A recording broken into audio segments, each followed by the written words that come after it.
"What is this you have done?" That question echoed through the night as Jesus stood before Pilate, betrayed and bound, facing judgment for sins he never committed. John 18 takes us into that moment, the night the world turned against its Savior. It began in the garden. A place of prayer became a place of betrayal. Judas arrived with soldiers and officials, carrying torches, lanterns, and weapons. But Jesus, knowing all that would happen, stepped forward and asked, "Who is it you want?" They answered, "Jesus of Nazareth." And with 3 simple words, "I am he," the power of God knocked them to the ground. Think about that. The Son of God could have stopped everything right there. With a word, he could have called down legions of angels. He could have walked away. But he didn't, because this was the reason he came. When Peter tried to defend him with a sword, Jesus stopped him. "Put your sword away. Shall I not drink the cup the Father has given me?" Jesus didn't fight the arrest. He surrendered to the mission. They bound him and took him to the high priest. And while Jesus stood firm, Peter stood outside, afraid, confused, and soon to deny the very one he had promised to follow. "You aren't one of this man's disciples, are you?" "I am not," Peter replied. 3 times he denied knowing Jesus. And then the rooster crowed. Meanwhile, Jesus faced his accusers.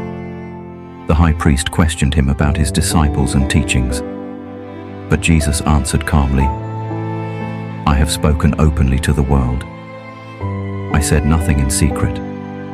When an official struck him, Jesus didn't retaliate. Instead, he said, "If I said something wrong, testify to what is wrong. But if I spoke the truth, why did you strike me?" From there, they took him to Pilate, the Roman governor. Pilate asked, "What charges are you bringing against this man?" But the Jewish leaders couldn't answer. They just insisted, "If he were not a criminal, we would not have handed him over to you." So Pilate asked Jesus directly, "Are you the king of the Jews?" Jesus replied, "My kingdom is not of this world. If it were, my servants would fight to prevent my arrest. But now, my kingdom is from another place." Pilate pressed again, "You are a king then?" Jesus answered, "You say that I am a king. In fact, the reason I was born and came into the world is to testify to the truth. Everyone on the side of truth listens to me." And then came Pilate's famous question, "What is truth?" But he didn't wait for an answer. Instead, he went back to the crowd and said, "I find no basis for a charge against him." Yet still, the people cried out, "No, not him. Give us Barabbas." And so, the innocent Son of God was condemned, while a guilty man walked free. But here's the truth the crowd couldn't see. Jesus wasn't the victim of their choice. He was the sacrifice for their sin. He didn't lose control that night. He laid down his life willingly. Why? Because he saw you. He saw your sin. He saw your shame. He saw your brokenness.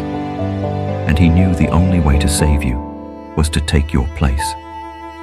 So when Pilate asked, "What is this you have done?" the answer was simple. Jesus had chosen to love you to the very end.